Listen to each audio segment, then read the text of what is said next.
Viva está com a Hora da Verdade, um programa da Renascença e do Jornal Público. O nosso convidado é João Coutrinho Figueiredo, é o líder da Iniciativa Liberal. Eu sou a Susana Madureira Martins e comigo está a jornalista Maria do Céu Lopes.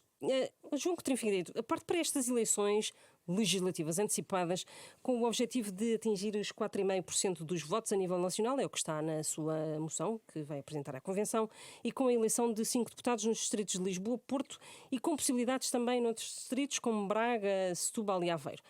Na melhor das hipóteses, isto quer dizer que a Iniciativa Liberal quer eleger até aos 7, 8 deputados. É isto? É isso, muito obrigado pelo convite, primeiro que tudo, à Susana e à Maria. E sim, vejo que leu bem a nossa moção de estratégia. Temos vários cenários. Para um partido que concorre às segundas legislativas no espaço de 2 anos não é muito fácil fazer as extrapolações que se costumam fazer nestas alturas. Portanto, optámos por fazer cenários e o nosso cenário central é esse exatamente, 4,5% e 5 deputados. Temos os distritos de Lisboa e Porto com óbvias possibilidades de eleger. E depois, em função de uma boa campanha, em função também dos resultados dos outros, é possível, de facto, eleger em Braga, Setúbal e Aveiro, provavelmente por esta ordem. Quanto é que isso vai no final? Não sei, é de facto muito difícil de dizer. O que nós dissemos é que o objetivo é atingir os 5 e, portanto, tudo acima disso será um excelente resultado. E se este objetivo não for atingido, o que é que acontece para a Iniciativa Liberal? Nós teremos sempre um Conselho Nacional a seguir às eleições para fazer o rescaldo dos resultados, do trabalho que foi feito, da campanha que foi feita, e nessa altura, em função dos resultados, eu apresentarei a minha análise e o Conselho Nacional apresentará também, terá a oportunidade também de questionar aquilo que o partido fez na campanha e até às eleições. Uma coisa é sempre verdade na Iniciativa Liberal, enquanto eu lá estiver, as pessoas responsabilizam-se pelos bons e pelos maus resultados que obtêm. Isso quer dizer o quê? Que a liderança até pode ficar em causa? Se tiver um péssimo resultado, com certeza. O que é um péssimo resultado? Isso não sei dizer agora. É Não sei mesmo. Posso dizer, se mantiver um deputado, com certeza que é um péssimo resultado. Se só tiver 2, sim, é provavelmente um péssimo resultado. Mas depende de quão perto ficamos do... Depende dos círculos onde eleger também. Sim, e depende de quão perto ficamos dos outros deputados, depende do que é que se tenha passado durante a campanha e do que é que tenha sido o comportamento dos outros partidos. Portanto, assumo as responsabilidades, mas não me vou pôr dentro de um beco onde tenho que assumir coisas que à partida não sei como é que é de interpretar na altura. Não é? Mas isso significa que não deixaria ou deixaria o seu lugar de deputado, uma vez que tinha sido eleito? Bom, se deixasse a liderança do partido, deixaria o lugar de deputado, evidentemente. A Comissão Política Nacional do PSD recusou há pouco a coligação com o CDS, uma coligação pré-eleitoral. Esse é o cenário mais favorável para a Iniciativa Liberal? Ter esses dois partidos Sempre que me falam em cenários mais separados? favoráveis para a Iniciativa Liberal, eu tenho que responder que uma coisa é os cenários mais favoráveis no curto prazo, outros é no mais médio e longo prazo, porque aquilo que nós temos dito que é uma maratona de implantação do liberalismo em Portugal é um horizonte realmente mais longo do que se costuma fazer em política, é um horizonte de uma década. E nesse horizonte não creio que seja muito fácil dizer se a ida do CDS sozinho a eleições legislativas agora em janeiro é melhor ou pior. Quer dizer, do ponto de vista do curto prazo, não ter uma coligação que pudesse agrupar boa parte do voto não socialista é possivelmente uma vantagem de curto prazo. A longo prazo não tenho tanta certeza. Mas isso torna-o, enfim, mais fácil para a Iniciativa Liberal aproximar-se do PSD num cenário de pós-eleições? Não sei. Isso teria que perguntar ao PSD, porque para nós é relativamente indiferente. Porquê? Porque a proposta política que nós temos é, de facto, bastante diferenciadora daquela que o CDS poderia pôr e também, em boa medida, daquela que o PSD poderia colocar em cima da mesa. Portanto, sendo tão diferenciada, não me faz muita diferença colocá-la a um partido grande ou uma coligação de um partido grande com um partido mais pequeno. Esses 5% não são demasiado ambiciosos, tendo em conta a vossa... 4,5%, exato, é verdade. 5 deputados, 4,5% dos votos. Não é um objetivo demasiado ambicioso, tendo em conta que a parte de umas legislativas há 2 anos, há apenas 2 anos com 1,3%. Concordo com o ambicioso, não concordo com o demasiado. Aliás, se para fixar objetivos não sejam ambiciosos, não seriam úteis de fixar.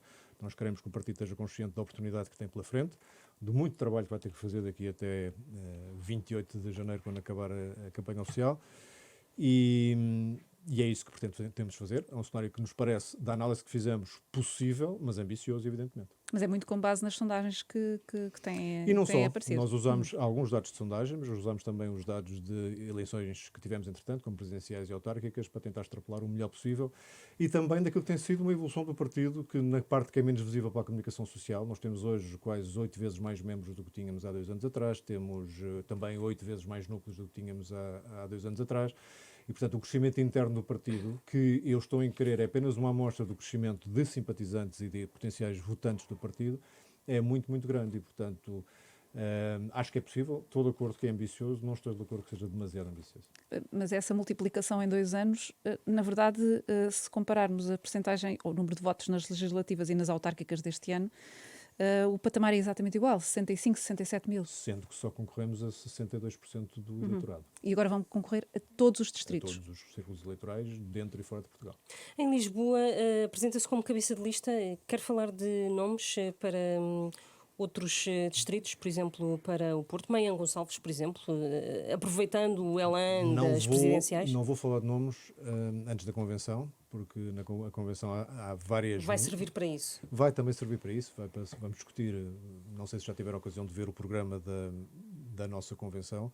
Deve ser das únicas convenções onde se discute ideologia, princípios programáticos, moções muitíssimo políticas, e vai ser muito interessante para mim para perceber exatamente como é que se pode construir uma lista de deputados que simultaneamente sirva para representar bem os ideais liberais no Parlamento, mas também para serem bons candidatos do ponto de vista da atração eleitoral. Mas já tem na cabeça cabeças de lista? Já. A lista cabeças, completa já? número 2, número 3, número 4, número 5. Não são em finais. Chegou a dizer que Adolfo Mesquita Nunes, ex-CDS, seria uma mais-valia para a Iniciativa Liberal. Foram feitos contactos com os desiludidos do CDS para aglutinar estas pessoas que agora estão a desertar, sobretudo dirigentes e ex-dirigentes? Com as pessoas que têm perspectivas de políticas liberais, em bom rigor, nós temos contactos, até antes de eu ser presidente do partido, já os conhecia a maior parte deles, e, portanto, temos contactos de vários tipos, social, político, profissional até, e, portanto, tenho falado sempre, independentemente da situação partidária de cada um em qualquer altura. E, portanto, continuei a fazê-lo, não especificamente porque deixaram de estar afiliados ou deixaram de estar disponíveis para integrar listas, mas porque, em alguns casos, sou amigo, noutros sou suficientemente conhecido para ligar com frequência. E, portanto, é isso que tem acontecido. Agora, uma coisa digo, e acho que toda a gente percebe isto à primeira: pessoas com capacidade política, capacidade intelectual e com espinha dorsal não vão passar de um partido para o outro no espaço de 2 meses. Portanto, se há coisa que para nós, Iniciativa Liberal, fez diferença relativamente àquilo que poderia ser uma postura perante as eleições legislativas antecipadas, foi o facto dela ter, ao ocorrerem 2 anos mais cedo, não terem permitido ter feito algum trabalho político e de atração de pessoas que creio que poderiam estar na nossa órbita noutro timing que não este. Mas o voto é secreto e o voto pode ser muito volátil. Acredita que os eleitores do CDS clássicos podem transitar, fazer essa transição para a Iniciativa Liberal? Acredito que quem tenha o espírito... E roubar votos ao CDS? Os votos não são do CDS, os votos são das pessoas e, portanto, eu acho que as pessoas que são liberais, como muitas outras que tinham ou não tinham partido, votavam ou não votavam, estavam mais ou menos ativas politicamente, quando a Iniciativa Liberal aparece e se define como um partido assumidamente liberal, gravitaram naturalmente para nós. Penso que isso continuará a acontecer, mas também tenho a certeza que ao longo do tempo continuará a haver pessoas com um espírito muito liberal noutros partidos e que não sentiram necessidade ou vontade ou apelo de aderir à Iniciativa Liberal, e por nós tudo bem. O projeto liberal não se fará só com a Iniciativa Liberal. Mas acredita que não haverá pessoas a mudar em 2 meses de partido, mas podem, no entanto, dar o seu apoio público ou até isso, ser independentes. Isso, está a contar com alguma coisa desse género? Com certeza. Não serei eu que irei pedir, mas obviamente que se alguém que prezemos e que achemos que tem... vá lá, os credenciais liberais suficientemente afirmadas, nos vier a dar apoio público, seria certamente... E não tem nada desse género para anunciar na convenção? Isto não é propriamente um marketing de um produto de consumo, não é? Portanto, é um marketing político, portanto, eu não vou pedir a alguém... Em que a Iniciativa Liberal, aliás, tem sido inovadora. Sim, marketing político, mas não marketing não vou fazer aquela comparação com os sabonetes que em tempos também o responsável da comunicação social fez, que também dava para vender sabonetes. Não estamos a vender sabonetes, estamos a vender uma aspiração, uma visão de país, sim, baseado no conjunto de políticas, baseado no conjunto de exemplos que há lá fora também. E, portanto, se as pessoas virem na Iniciativa Liberal uma espécie de ponta de lança, de algo que vai à frente para corporizar esta mudança e acharem que o seu apoio público faz sentido, falam em consciência e em liberdade. Não vou pedir, não vou caçar eleitores a outros partidos e não vou pedir para fazerem endorsements públicos. Okay. Na moção admite dificuldades em eleger em círculos mais pequenos ou médios mesmo. Isso resolvia-se com a revisão do sistema eleitoral e com a criação de círculos uninominais, com o círculo de compensação? Vai apresentar alguma proposta nesse sentido? Vamos, na próxima legislatura, fará parte do nosso programa eleitoral, posso adiantar aqui, que uma revisão do sistema eleitoral, nas linhas com poucas adaptações daquilo que já fizemos em 2019, com círculos uninominais e depois com o Círculo Nacional de Compensação. E sim, tornaria, em alguns casos, não é mais fácil, não é uma questão disso. É o número de votos que é necessário, por exemplo, para eleger um segundo deputado em Porto Alegre, que é o distrito que tem menos mandatos atribuídos, é enorme, é muito grande. E, portanto, isso cria um problema de representação do distrito, mas também cria um problema de dificuldade dos partidos mais pequenos e mais novos fazerem esse caminho. Portanto, o grande objetivo da revisão do sistema eleitoral não é tornar mais fácil a representação dos pequenos partidos, é fazer com que as pessoas tenham a tal ligação mais estreita com os cabeças de lista que elegem, porque são uninominais, e depois que os cerca de 500 mil votos, que todas as eleições não contam para a eleição absolutamente nenhuma de ninguém, passem num círculo de compensação nacional a contar. E é esse o objetivo. Há alguma outra alteração ao sistema eleitoral que a Iniciativa Liberal quer fazer? Não, eu penso que isso seria suficiente, já seria um excelente passo na dinamização e na promoção da participação eleitoral das pessoas.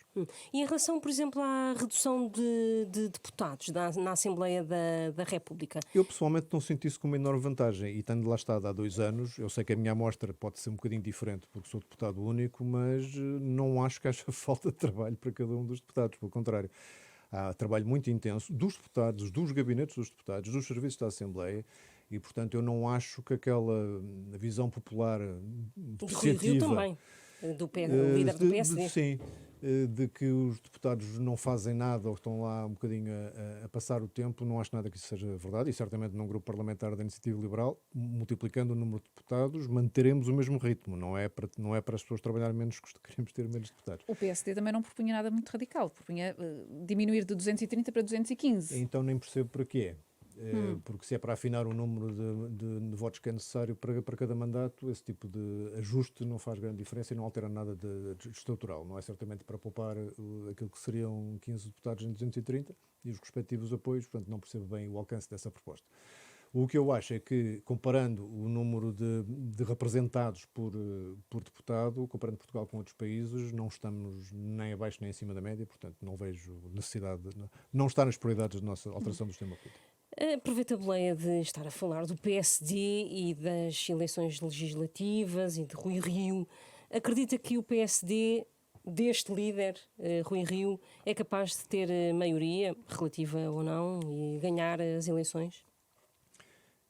Nesta altura, tudo o que temos como indicações são sondagens. Não é? Eles não indicam propriamente essa probabilidade. Mas que é possível, já se viram mudanças de ambiente político mais extraordinárias do que essa. Acho que depende sobretudo da qualidade das campanhas que cada partido fizer. Até os partidos que estão à esquerda também se podem, digamos, defender daquilo que é, obviamente, umas feridas profundas deixadas pelo fim da geringonça e de um certo cansaço que parece-me evidente dos contactos mais anónimos que tenho na rua em várias zonas do país. Parece-me evidente que há algum cansaço, portanto, também exige que o PS faça uma boa campanha, até porque, e isto é um cenário político que tem sido pouco comentado, não tendo o PS maioria absoluta, António Costa muito dificilmente será a pessoa indicada para voltar a fazer pontos à esquerda. É verdade que ele já lançou umas escadas para fazer pontos à direita, veremos se isso é de um taticismo puro para campanha ou se é realmente uma posição política para levar a sério, mas se não for António Costa a fazer a possibilidade dessa ponte, podemos ter alterações de liderança dentro do PS, aliás houve movimentações, agora um bocadinho mais calmas dentro do PS, nessa perspectiva. Portanto, vamos aguardar para ver como é que as campanhas decorrem. Respondendo diretamente à pergunta, acho possível? Acho. Neste momento, os indicadores indicam que não é provável, mas é para isso que servem as campanhas, para mostrar às pessoas as opções que têm. Aliás, vou acrescentar uma coisa a isso porque me parece importante. Esta deve ser das primeiras campanhas eleitorais onde, pelo menos do lado da Iniciativa Liberal, as pessoas vão ter a oportunidade de saber claramente no que vão votar. Nós não escondemos ao que vimos, as nossas propostas são claras, estão em cima da mesa, os nossos objetivos estão claros, a nossa estratégia de aliança está clara, está tudo claro. As pessoas sabem exatamente o que estão a fazer quando votam em nós e é desejável que seja assim com todos os partidos. Já sei que alguns vão tentar esconder o jogo, mas era desejável que os portugueses tivessem 6, 7, 8 alternativas para saberem exatamente em quem é que devem votar, em função daquilo que está em cima da mesa e daquilo que está a ser proposto. No fim do dia, em função das maiorias do espectro partidário que se gerem, os partidos têm a obrigação, portanto, têm a oportunidade também de fazerem, como nos países mais desenvolvidos, ter a maturidade de saberem sentar, passar por cima das divergências que têm, focarem-se naquilo nas convergências que têm e saberem chegar a acordos. Eu não quero comparar a situação política portuguesa com a alemã, mas qualquer pessoa observadora atenta da então realidade está a falar política... de um bloco central, é isso? Da Não possibilidade estou a de um falar bloco de bloco central central? nenhum. Não. Estou só a dizer que os partidos têm que ter a capacidade de passar por cima das divergências que têm, porque nenhum partido vai estar de acordo a 100% com outro, senão não fazia sentido que fossem partidos separados, não é? Estou a dizer que a maturidade que é demonstrada por partidos que são capazes de sentar à mesa e chegar a acordo, em Portugal vai ter que ser a regra e não a exceção. E, senão temos esta espécie de mania, cada vez que há uma eleição mais incerta, aparece imediatamente o Bloco Central como única maneira de haver governabilidade. Não é. Não só há várias maneiras de atingir a governabilidade, como a estabilidade, ela per si não é um bem. Ela de per si não é um bem. A estabilidade nem erros, em políticas que não funcionam, em políticas que têm produzido estagnação em Portugal, a estabilidade não é uma vantagem, pelo contrário, é uma desvantagem. Mas isso quando diz que as pessoas sabem claramente no que é que estão a votar, quando a Iniciativa Liberal coloca o jogo todo em cima da mesa, está aí também implícita uma crítica a outros partidos que não o fazem. Não, Ou por seja, acaso não dizem exatamente o que é que podem fazer. Não, disse que é desejável que todos os outros o façam. Eu gostava. Tenho ouvido nos últimos dias, desde que a nossa moção se tornou pública, muita surpresa, porque estamos muito concretos nos objetivos eleitorais. E não nos passava pela cabeça ser diferente. Não nos passa pela cabeça. Aquela história de vir para a noite das eleições, andar a fazer aquelas danças à volta de uns números e arranjar sempre maneira de ganhar ou de não perder muito, não faz sentido nenhum. As pessoas devem fazer a sua perspectiva, é isto que aqui queremos chegar, e depois há interpretações dos resultados. Com certeza, mas a fasquia está lá para ser medida com clareza. Gostávamos que todos o fizessem, sim, gostávamos que todos o fizessem. Gostávamos que as pessoas soubessem, quando votam no Partido Socialista, se estão a votar numa geringonça 3.0 ou se estão a votar no Bloco Central. Sim. Era útil, acho que era muito importante até. Quando fala em entendimentos e conversas e diálogo, está a falar do que exatamente? Para ficarmos aqui com toda a clareza. Eu acho que o tipo de exigências, se é que se pode chamar assim, o tipo de pontos negociais que traríamos para o tal cenário que há bocado descrevi como não sendo provável, mas sendo possível. Portanto, primeiro ponto de reserva, mas admitindo que é um cenário que se verifica. O que teremos para cima da mesa vai depender da força eleitoral que nos derem. É diferente entre chegarmos com 7% do que chegarmos com 4%. Parece-me evidente, certo? Sim. E depois, chegando com esses pontos, também me parece evidente que depende do sucesso dessas conversas e dessa negociação. Se tivéssemos 3 ou 4 medidas estruturalmente liberais, por exemplo, choque fiscal, um caminho claro para uma simplificação e desagravamento fiscal, quer a nível do IRS, quer a nível do IRC. Que o PSD não se opõe, por exemplo. Portanto, lá está, um princípio de conversa, pelo menos o princípio não parece complexo, o final logo veremos. Ou passos decisivos no sentido da reforma do SNS para introduzir liberdade de escolha das pessoas e para introduzir a noção do Estado financiador, não necessariamente do Estado prestador. Sendo capaz de introduzir coisas estruturalmente liberais num programa desses, encaramos até a possibilidade de integrar o Governo. Não conseguindo, tendo menos força e havendo aritmética para isso, viabilizaremos um acordo escrito, sempre, como fizemos nos Açores. Temos 10 pontos com o governo do PSD nos Açores. Enquanto estiverem a ser cumpridos, viabilizamos o governo. Este ano já houve algumas dificuldades em que as coisas fossem cumpridas exatamente. Chegou-se a bom porto, continuamos a apoiar o governo, mas sempre com esta lógica de exigência, está escrito o que se combina com a iniciativa liberal, nós cumprimos e esperamos que os outros cumpram também. E em que áreas é que a iniciativa liberal poderia dar um maior contributo em termos de ministérios? Da iniciativa liberal não vai ouvir nunca pôr cargos e pessoas à frente de políticas. Portanto, políticas falam o que quiser. Mas acabou de falar em cargos. Acabou de falar em cargos, acabou de falar... Cargos em abstrato. Também não faz sentido. Nós dizemos sempre que o partido é um partido sobretudo de ideias, muito mais do que de pessoas e de protagonistas. Mantemos, acho que é muito mais importante aquilo que se defende, desde que depois tenham pessoas suficientemente convictas e competentes para as para as executar. E é aí que entra depois a discussão de se há uma matéria que é muito importante para nós e que temos particular confiança em determinada pessoa, que não tem que pertencer ao partido, mas que nos oferece a confiança para poder levar a cabo, pois essa pessoa teria com certeza o nosso apoio e até a nossa indicação, se quiser. Mas estamos tão longe dessas conversas, custa-me sempre começar este tipo de coisas com quem é que vai ser, é verdadeiramente secundário. Não, acho que mas aparece na moção. Aparece na moção sem nomes. Sim. Claro. Mas, por exemplo, já E exerceu funções na área do turismo. O turismo seria uma área que gostasse muitas funções de exercer funções. E não só nunca pensei ser presidente de um partido, como nunca pensei ser ministro. Portanto, eu dizer que nunca pensei ser ministro e sendo presidente de um partido, coisa que também não pensava ser, significa o que significa nesta altura. O futuro é em aberto, portanto. O futuro é em aberto, portanto. É aberto, não. As pessoas têm que perceber que a Iniciativa Liberal é um conjunto de pessoas com muito pouca dependência da política, para não dizer nenhuma.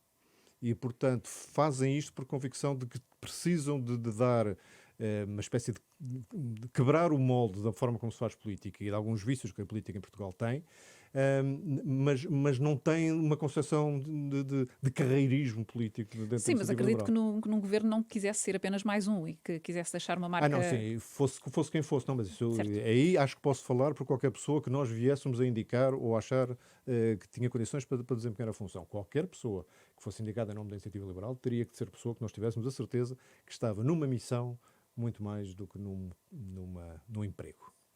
Nesta moção que apresenta a Convenção deste fim de semana, separa as águas entre a Iniciativa Liberal e as forças ditas iliberais e populistas. Se for preciso, é um cenário hipotético, não é? Se for preciso, um único deputado do Chega para dar a maioria absoluta ao PSD, a Iniciativa Liberal prefere entregar a governação do país à esquerda ou podemos arriscar a ter um bloco central, que Susana, é o que acabou de dizer que não quer? A pergunta está mal colocada. Eu percebo que é para me pôr num sítio difícil, mas está mal colocada. Porque quem está a preferir entregar, seja o que for, ao Partido Socialista, é quem, fora do acordo governamental, decidir não viabilizar a solução não socialista. Ou seja, quem tem um dilema estratégico é o Chega. Eu chego-me a divertir com os malabarismos do Chega a tentar fazer o bluff de que não viabilizará. Eu quero ver no dia em que estiver perante o dilema de viabilizar ou não viabilizar um governo alternativo ao Partido Socialista, o que é que vai fazer? Se por acaso não viabilizar, e se este bluff for para levar a sério, assumirá as responsabilidades. Então, mas e este cenário que eu lhe coloquei agora mesmo? É desse o cenário que eu estou a responder? Portanto, há um acordo de governação entre forças não socialistas. Faltam alguns votos de outros partidos. E se outros partidos não viabilizam, a responsabilidade é deles. Eles é que estão a pôr o PS no poder. E no seu caso, viabilizaria... ou viabilizaria, aliás, no seu caso, nesse acordo escrito que iria impor... negociar iria impor que o Chega não fizesse parte? Iria impor, sobretudo, que o programa do governo não tivesse nada que ferisse os princípios liberais. Portanto, admite um governo estar num governo com o Chega. Nós tivemos uma solução nos Açores em que nós não tivemos qualquer contacto com o Chega e o programa do governo dos Açores não contém nada que nos desagrade, digamos assim. Portanto, temas sobre uma moralização Sim, da corrupção. Sim, um gabinete para a corrupção, o maior cuidado com o setor empresarial regional e o tema dos subsídios e do abuso de subsídios. São propostas inofensivas, portanto. Sim, a formulação pode-se gostar mais ou menos, mas nenhuma delas ofende civilizacionalmente ou ideologicamente. E se isso acontecer... Não, podiam lá estar, olha, algumas podiam lá estar por exigência nossa. Algumas dessas? Sim. Portanto, é a naturalidade com que encaramos isso. Portanto, não vou dizer aqui quais são as coisas que são absolutamente inaceitáveis. Agora, é importante que as pessoas tenham noção de que entre a Iniciativa Liberal e outros partidos que não têm não é só uma visão iliberal da sociedade e de uns tiques autoritários que nos chocam profundamente. É mesmo na economia, onde muita gente diz que o Chega tem um problema económico liberal. É até começar a verem as propostas que se aparecem no orçamento, que são de aumento de despesa e de... O Chega não se opôs à intervenção do Estado na TAP. Com grande naturalidade. Sim, ao contrário da Iniciativa Liberal, que foi um dos principais... Porquê? Porque prezamos muito o dinheiro dos contribuintes e sabemos, e agora já mais gente está de acordo, mas lamento, mas é um ano e meio depois, já é um bocadinho tarde, de que havia muito melhores utilizações para aquele dinheiro do que estar a tentar salvar uma companhia. Há pouco falou na questão do choque fiscal, da liberdade de escolha do SNS. Tem insistido muito na proposta do fim dos escalões do IRS e na redução do IRC. Qual é que é a estimativa de redução de receita fiscal que isso implicaria? Há um efeito da redução fiscal, da receita fiscal direta, e depois temos que subtrair a isso o efeito induzido do crescimento que produz o próprio receita fiscal. Portanto, como o nosso objetivo é passar desta carga fiscal recorde, 35%, Sim. para outra mais perto de 28%, muito competitiva em termos de União Europeia, e isso consegue-se com um misto de crescimento económico que dilui o peso da carga fiscal e de redução efetiva de impostos, mais ou menos em partes iguais, isso significaria entre 6 e 7 mil milhões de euros de perda de receita. E onde é que iria buscar essa receita? Bom, eu vou responder, mas mais uma vez espero que façam a mesma pergunta sempre que alguém vier falar de aumento de despesa, que impostos é que vão aumentar. Está prometido? Está prometido. Pronto. E acabei de dizer que há 4 mil milhões de euros que vão ser gastos na TAP, portanto, pelo menos um dos anos desta redução fiscal está pago. Pois isso seria só para um ano, não é? Seria só para um ano e a redução dos escalões seria todos os anos. Também temos crescimento económico que vai produzir receita fiscal. Há uma reforma do Estado, nós temos hoje com 750 mil funcionários públicos, por exemplo, que é um recorde absoluto. E temos um conjunto de reformas a fazer na forma de prestar os serviços públicos, quer aqueles mais direcionados ao cidadão, quer os da própria Administração Central, que podem permitir que os funcionários públicos possam ter um enquadramento que não dependa do Orçamento do Estado e, portanto, não dependa de receitas do Orçamento do Estado e de receitas fiscais. Portanto, tudo isto junto, somado à gradualidade desta evolução, ou seja, não se vai fechar a torneira a determinados impostos de um ano para o outro, tal não é possível, nem sequer é economicamente muito vantajoso, porque os choques fiscais, ditos choques fiscais, que é uma expressão que eu nem gosto muito, são muito mais eficazes se forem graduais, embora com um objetivo definido e conhecido de todos à partida, mas sejam graduais para o sistema se ir adaptando. E, portanto, é perfeitamente financiável, sem perda de qualidade da prestação de serviços públicos, que é uma coisa que eu quero deixar clara, porque aquilo que estamos a querer fazer, quer no setor da saúde, quer no setor da educação, quer no setor da segurança social, todas elas podiam conduzir a melhores serviços públicos, melhor qualidade de serviços públicos, menos filas de espera na saúde, melhores resultados de elevador social na educação, maior sustentabilidade da segurança social, tudo isto com menos encargos para o Estado. E como é que eu sei? Porque todos estes modelos que nós estamos a propor já têm utilizações e aplicação noutros países e têm funcionado. Portanto, escusamos de imitar erros dos outros, podemos ir buscar os sucessos dos outros também. Em relação à eutanásia, a Iniciativa Liberal vai colocar este tema no programa eleitoral, vai fazer deste tema uma bandeira da campanha. O diploma voltou. Eu recordo que não foi a Iniciativa Liberal que teve a iniciativa de. Lá está. Teve a iniciativa, mas não foi esta, de colocar o tema na agenda parlamentar o ano passado, mas estando a eutanásia no nosso programa político, não no nosso programa eleitoral, achámos que era a nossa obrigação contribuir para o debate e para a lei com uma proposta própria. E assim o fizemos, e houve este processo longo, já com 2 vetos do Sr. Presidente da República, ou uma fiscalização constitucional e agora um veto político, relativamente a este diploma. Portanto, não tínhamos isso como prioridade política e não vai constar no nosso programa eleitoral como prioridade política. Mas, mais uma vez, é uma matéria de costumes, como se costuma dizer, de importância suficiente do ponto de vista do ideário liberal para irmos sempre ao jogo e contribuiremos sempre que saia a melhor lei possível. Consideramos que esta lei, a sua redação final, era uma lei positiva, equilibrada, cuidadosa. Não estamos de acordo com algumas das razões jurídicas do Sr. Presidente da República, nomeadamente a de dizer que a versão anterior não contemplava, só contemplava o acesso à morte medicamente assistida para quem padecesse de uma doença fatal. Já não era necessário, estava formulado de outra forma. E os fundamentos do Presidente da República que agora foram utilizados? É desse que eu estou a falar. Um deles nós estamos de acordo, o outro relativamente à redação, sim. Há ali temas de redação que podiam ter sido melhorados. Estão cuidados. E sim, podiam ser dúbios. Acho que reconhece essa análise e, nesse sentido, respeitamos a mensagem que o Sr. Presidente da República enviou juntamente com a devolução da lei e, na próxima legislatura, se for o caso, lá estaremos outra vez para defender a nossa posição. A Iniciativa Liberal pondera ou imagina que a lei até possa ir mais longe, que possa até ser um bocadinho mais radical e incluir outros preceitos? Não sei o que é que se está a referir, mas penso que não. Nós testamos quer internamente na Iniciativa Liberal, antes, enquanto estávamos em elaboração da nossa proposta, quer depois em conversa com outros partidos. Não imagina que a lei possa ser mexida? Se está a referir ao famoso problema do plano deslizante... Sim, da rampa deslizante. Exatamente. Não queremos, não desejamos e não achamos que esta lei se preste a isso. Ou estender a crianças, por exemplo, jovens? Não contemplamos essas possibilidades. Muito bem. Em relação, como é que avalia, em relação ao Presidente da República, como é que avalia estes meses? Em janeiro faz 1 ano que este Presidente foi reeleito. Como é que avalia este mandato do Presidente da República? A direita acusou muitas vezes Marcelo Rebelo de Sousa de fazer favores à esquerda. A dissolução do Parlamento foi um desses favores? Não creio, mas também devo dizer que 1 ano talvez não seja suficiente para confirmar a famosa teoria política, aquelas que onde se encontrar uma exceção de que o segundo mandato dos Presidentes da República são normalmente menos simpáticos para os governos que estão em funções. Não sei se é o caso. Este primeiro ano do Sr. Presidente da República, deste segundo mandato, tal como o último ano do primeiro mandato, ambos foram vividos em tempos particularmente difíceis.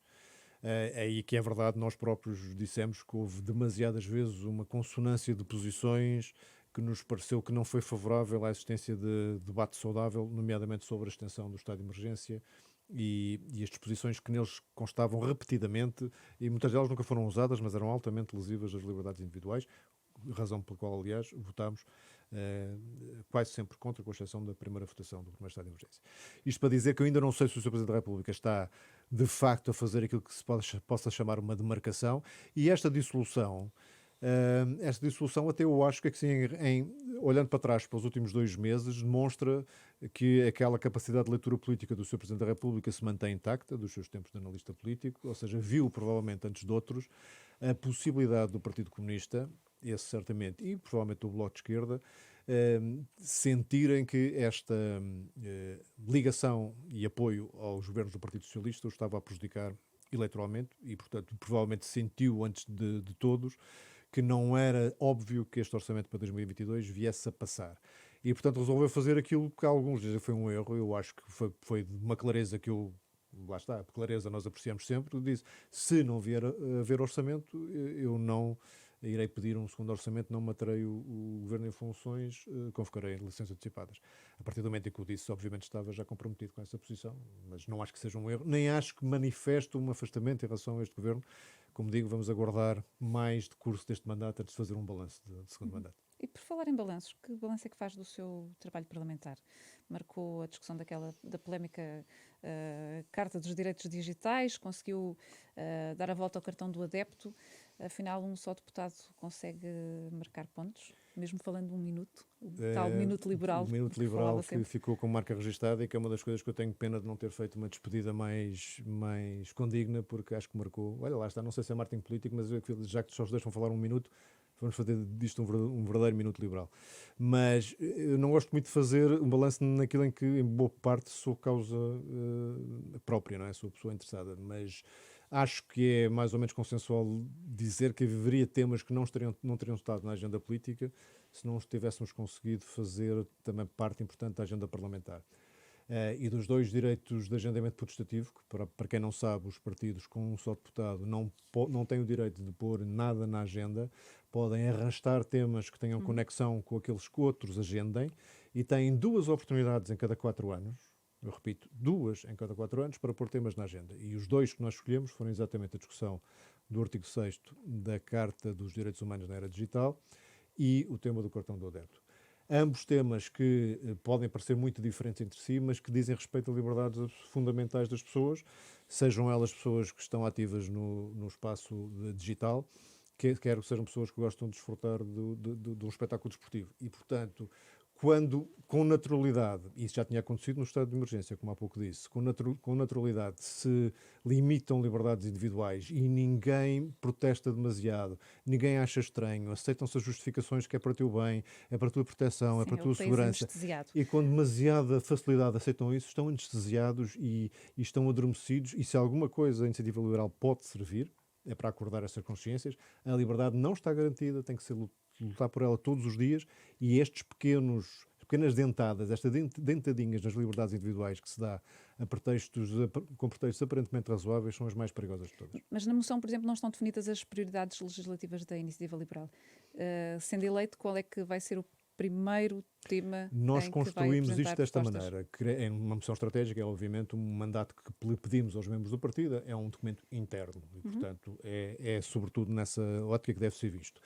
Já para a semana teremos também, depois da convenção, a aprovação do programa eleitoral. Aí já teremos um conjunto de medidas e elegeremos também bandeiras dentro dessas medidas. Eu não sei dizer o número. Os nossos programas não são aquelas 1000 medidas mal explicadas, serão talvez 100, muito bem explicadas, com perguntas frequentes, com prós e contras, com justificações, com enquadramento. E depois faremos, obviamente, antes do arranque do novo Parlamento, aquilo que se pode chamar umas jornadas parlamentares para definir prioridades. É assim que na nossa cabeça está a funcionar. Agora, não fugirá dos temas de liberdade política, liberdade económica e liberdade social, escolher uma bandeira forte em cada um deles para apresentar desde logo em campanha eleitoral e provavelmente já com o pressuposto que essas serão das coisas em que iremos insistir, não só na agenda parlamentar, mas quem sabe em futuros acordos. Natal, improvável, mas possível, mesa de negociações com outros partidos. Chegamos ao fim deste Hora da Verdade. Agradeço ao nosso convidado, João Coutinho Figueiredo, líder da Iniciativa Liberal. Voltamos para a semana.